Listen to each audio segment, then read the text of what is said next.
하나님 말씀 시편 141편 1절에서 10절까지입니다.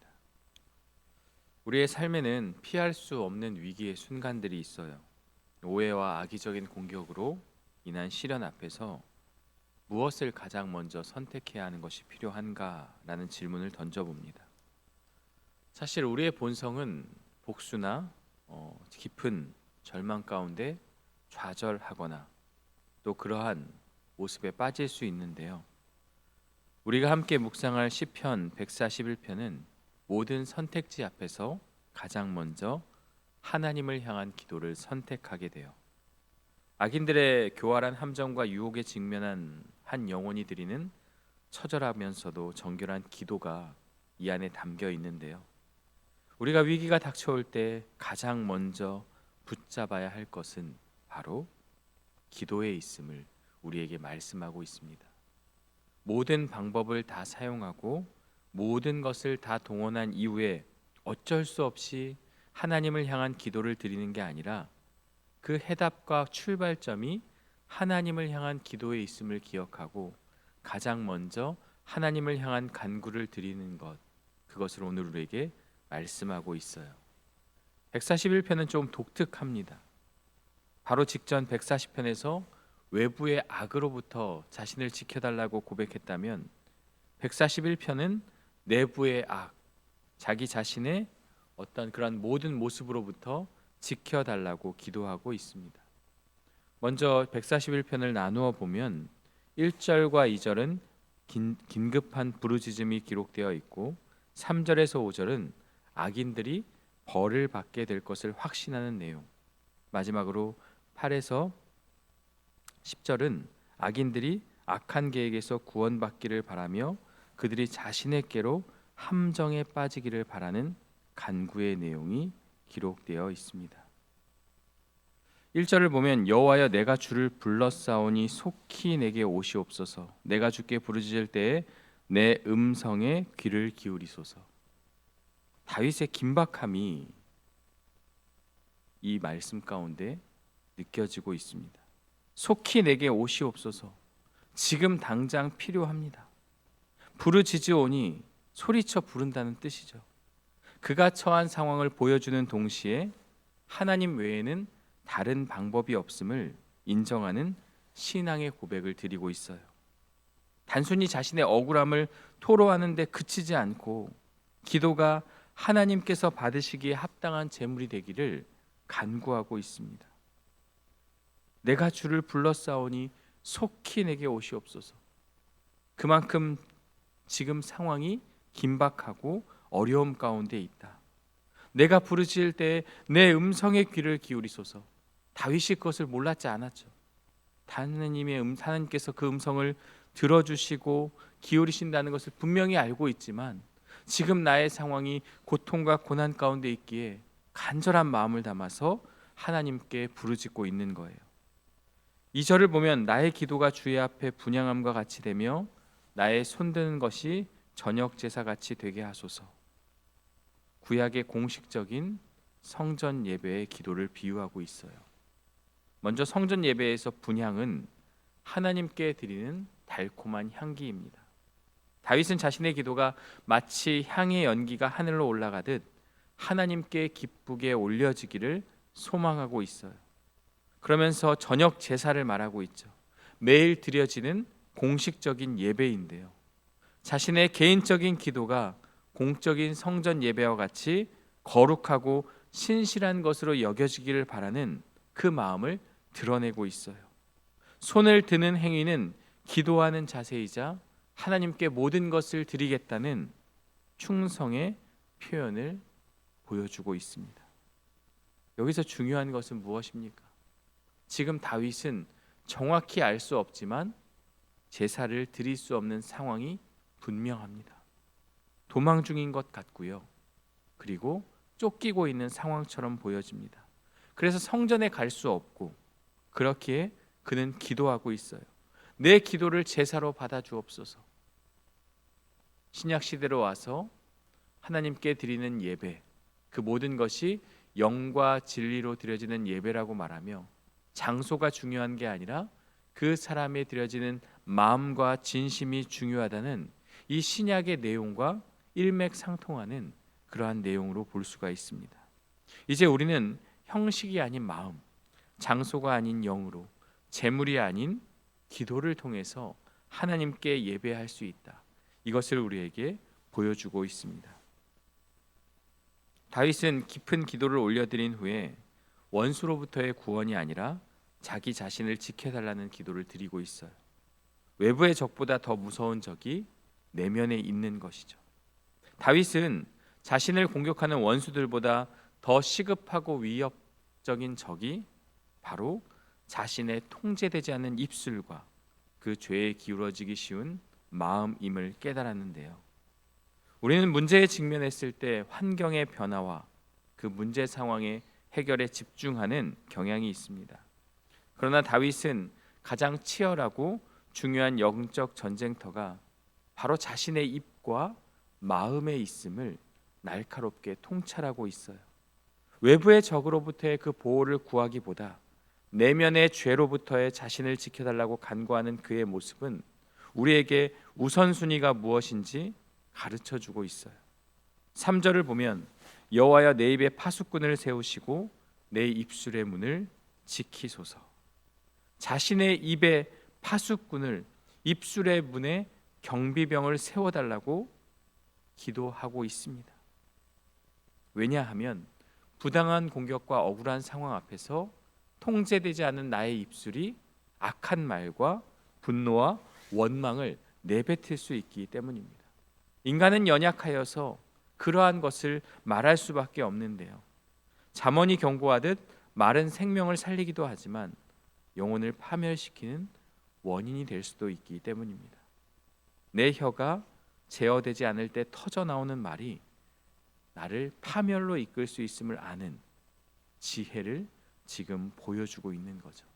그래서 하나님께 기도하면서 내 입술을 지켜달라고, 파수꾼을 세워달라고 간절히 고백하고 있는 것입니다.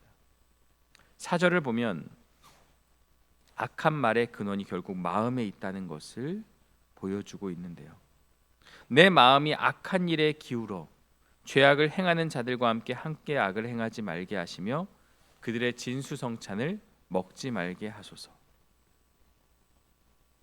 더 근원적인 문제인 마음을 지켜달라고 간구하고 있어요. 그들의 진수성찬을 먹지 말게 하소서라는 표현은 비유적인 의미죠.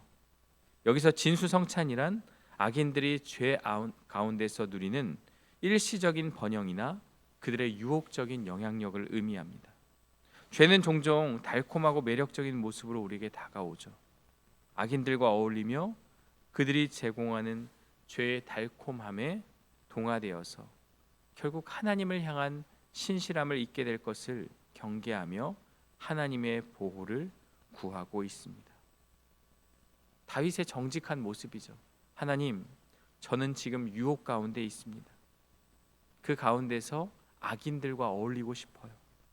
그들의 삶이 매력적으로 보입니다. 그래서 지금 기도하고 있는 거예요. 하나님, 나를 지켜주옵소서. 여러분, 경건이란 나의 의지가 확고하고 내 의지를 통해서 죄의 문제를 이겨내는 것이 아니라 자신의 연약함을 고백하고 하나님을 의지하는 것이 경건의 모습이라는 것을 우리에게 말씀하고 있습니다. 여러분, 하나님께 나의 문제와 아픔 가운데 나의 고통과 나의 연약함을 고백하는 것은 창피한 일이 아닙니다. 나보다 나를 더 잘 아시는 그 하나님 앞에 내 문제를 고백하고 이 문제를 내가 해결할 수 없다는 것을 인정하는 것이 바로 참된 경건이며 문제 해결의 시작이라는 것을 우리에게 말씀하고 있는 거예요. 5절은 의인이 나를 칠지라도 은혜로 여기며 책망할지라도 머리에 기름같이 여겨서, 악인들의 진수성찬과 대조되는 의인들의 책망을 지금 고백하고 있어요. 의인의 책망을 단순한 비난이 아닌 은혜로 여기겠다, 헤세드로 여기겠다, 상처를 치유하고 기쁨을 주는 머리에 귀한 기름으로 여기겠다고 고백하고 있습니다. 내가 거절하지 않겠다. 나는 그것을 받아들이겠다. 진정한 사랑에서 주어지는 책망은 성도들을 죄로부터 보호하는 것인데요. 자신을 넘어뜨리려는 악인의 달콤한 유혹을 거부하고 자신을 세우려는 의인의 책망을 기꺼이 받아들이겠다는 결단을 통해서 우리에게 지금 보여주고 있는 것입니다. 치열한 내면의 싸움을 벌이는 동시에 외부의 현실도 만만치가 않은데요. 6절을 보면 그들의 재판관들이 바위 곁에 내려 던져졌도다. 내 말이 닮으로 무리가 들으리로다. 악한 지도자들에게 임할 하나님의 최종적인 심판을 확신에 차서 예언하는 모습이 담겨 있어요. 지금은 막강한 권력을 휘두르며 의인을 핍박하고 있지만 결국 그들의 권력은 산산조각나 무너질 것이라는 믿음의 선포를 하고 있죠. 그들의 권세가 무너졌을 때 이들이 비로소 다윗의 말이 달콤했다. 그것을 깨닫고 듣게 될 것이라는 소망을 품고 있습니다. 7절을 보면요. 사람이 밭가라 흙을 부스러뜨림 같이 우리의 해골이 스올 입구에 흩어졌도다. 자신의 상황이 얼마나 처참한지를 비유로 말하고 있어요. 우리의 뼈가 무덤 입구에 흩어졌다. 다윗과 공동체가 겪고 있는 절망의 깊이를 생생하게 보여주고 있습니다.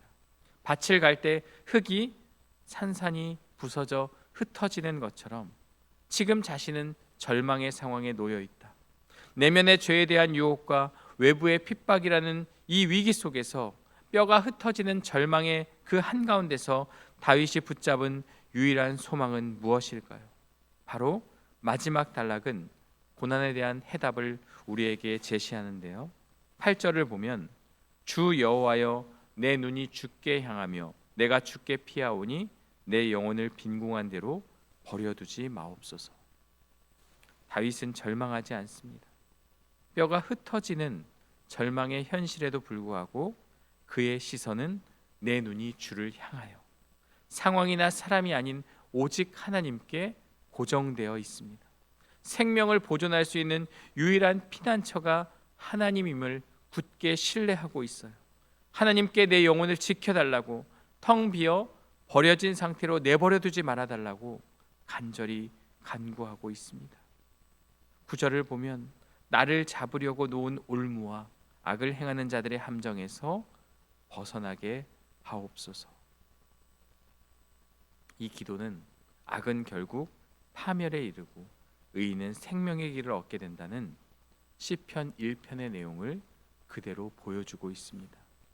악인이 의인을 공격하기 위한 계략이 결국 자기 자신을 파멸시키는 도구가 될 것이라는 하나님의 공의로운 심판을 믿는 것입니다. 바로 하만이 모르드게를 죽이고자 준비했던 그 나무가 자기 자신을 죽이는 그러한 도구가 되었던 것처럼 악인들이 자신들의 했던 그 모든 것들이 결국 자기 자신을 파멸로 이끄는 하나님의 공의로운 심판을 지금 고백하고 있는 것입니다. 그래서 10절은 악인은 자기 그물에 걸리게 하시고 나만은 온전히 면하게 하소서. 이제 복수를 바라는 기도가 아니라 하나님의 공의를 구하는 기도를 올리고 있습니다. 자신이 판 함정에 자신이 빠지는 것, 이것이 바로 하나님의 공의를 말하고 있는데요. 시편 141편은 우리에게 위기 속에서 드려야 될 기도의 본질을 가르쳐 주고 있어요. 우리의 기도는 먼저 하나님이 기쁘게 받으시는 거룩한 제물이 되어야 합니다. 또한 외부의 문제 해결을 구하기에 앞서 나의 입술과 마음을 지켜달라고 기도하며 내면의 성결을 위해서 싸워야 하는 것이죠. 뼈가 흩어지는 절망의 상황 속에서도 나의 시선이 환경이 아닌 주님께 고정하고 그분의 완전한 보호하심과 공의로운 심판을 끝까지 신뢰해야 하는 것, 이것이 바로 오늘을 살아가는 성도가 붙잡아야 할 기도의 능력임을 우리에게 가르쳐주고 있습니다. 오늘 말씀을 적용해 보면 우리는 위기의 순간 무엇을 붙잡아야 하는가? 기도가 문제의 해답임을, 예수 그리스도가 문제의 해답임을 우리에게 말씀하고 있습니다. 삶의 문제 앞에서 우리는 인간적인 방법을 찾거나 사람들에게 하소연을 하거나 그 모든 것을 내 힘으로 해결하기 전에 먼저 우리의 모든 상황을 아시는 하나님께 나아가는 것이 필요합니다.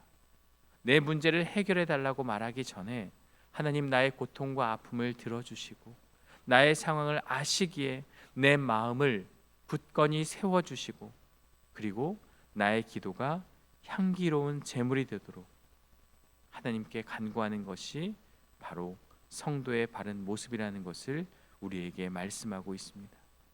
모든 문제와 불안 앞에서 가장 먼저 무릎 꿇고 나의 기도를 거룩한 제물로 하나님께 올려드리는 우리의 삶이 되어야 할 줄 믿습니다.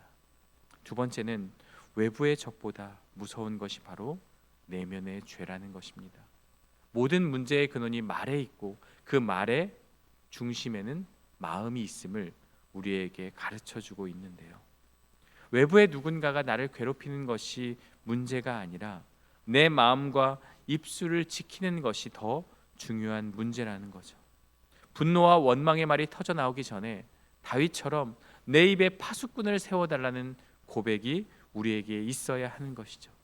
악인의 달콤한 번영과 그 죄의 유혹 앞에서 그것을 과감히 버릴 수 있도록 기도하는 그 모습, 내면의 내 모습이 외부의 적보다 내 내면을 지켜달라는 간구를 드리고 또한 나를 사랑하기에 쓴소리를 해주는 공동체의 책망을 감사함으로 받는 성숙함이 우리 안에 있어야 한다는 것을 우리에게 말씀하고 있습니다. 마지막 세 번째는요, 뼈가 흩어지는 절망 속에서도 우리의 시선은 하나님의 공의와 보호에 고정되어야 한다는 것입니다. 내 힘으로는 도저히 해결할 수 없는 문제 앞에서 절망하고 낙심하는 대신 우리의 눈을 들어 하나님을 바라보는 것입니다. 나의 현실은 뼈가 흩어지는 것처럼 고통스러울지라도 나의 시선이 현실이 아닌 하나님께 고정되어야 한다는 것이죠. 악인은 스스로 판 덫에 걸리게 하시고 나는 그 위험을 안전히 지나가게 하실 하나님의 신실하심과 공의를 끝까지 신뢰하며 믿음으로 나아가는 것, 바로 하나님이 유일한 우리의 피난처가 되심을 기억하는 저와 여러분들이 되시기를 간절히 소망합니다. 시편 141편의 다윗은 자신의 연약함을 알았습니다. 그 연약함을 알고 내 마음과 입술을 지켜달라고 고백했습니다. 오늘 우리의 모습은 어떠합니까? 우리는 강하다고 생각하십니까? 그렇지 않습니다. 죄의 유혹 앞에 우리는 흔들리고 넘어질 수밖에 없습니다. 우리의 말과 마음은 흔들리고 고통 가운데서 쓰러질 수밖에 없습니다. 그럴 때 우리가 무엇을 해야 합니까? 하나님께 간구해야 하는 것입니다. 그리고 우리는 이렇게 기도해야 합니다. 여호와여, 내 입에 파수꾼을 세우시고 내 입술의 문을 지켜주옵소서. 내 마음이 악한 일에 기울어지지 말게 하옵소서. 주 여호와여, 내 눈이 주께 향하며 내가 주께 피하나이다. 이러한 믿음의 기도를 올려드리는 저와 여러분들 되시기를 주님의 이름으로 축원합니다. 함께 기도하겠습니다. 하나님 아버지, 감사합니다. 오늘 다윗의 기도를 통해서 오늘 우리의 모습을 돌아보게 됩니다. 오늘 우리도 여전히 해결되지 않은 어려움과 또 갈등 앞에서 불평하며 원망하는 우리의 모습을 마주하게 됩니다. 우리의 마음과 입술이 하나님을 향하기보단 세상의 고통과 아픔 가운데서 원망과 불평의 말을 토로하고 있다면 우리의 모든 상황을 하나님께 드리고 그 시선을 하나님께 고정하는 믿음의 결단이 우리 안에 있게 하여 주옵소서. 삶이 여전히 고통스럽고 어려움에 있을지라도 내 마음과 입술을 지켜달라는 간구를 하나님께 드리며 특별히 악인들의 진수성찬에 우리가 마음을 쏟는 것이 아니라 때로는 의인들의 책망과 그 쓴소리가 마음에 아플지라도 그것을 듣고 또 그것을 통해서 나의 삶의 모습을 변화시키는 그러한 모습이 우리 안에 있게 하여 주옵소서. 우리는 우리의 힘으로 그것을 할 수 없기에 하나님께서 우리의 입술을 주장하여 주시고 마음을 지켜 주옵소서. 예수 그리스도의 이름으로 기도드리옵나이다. 아멘.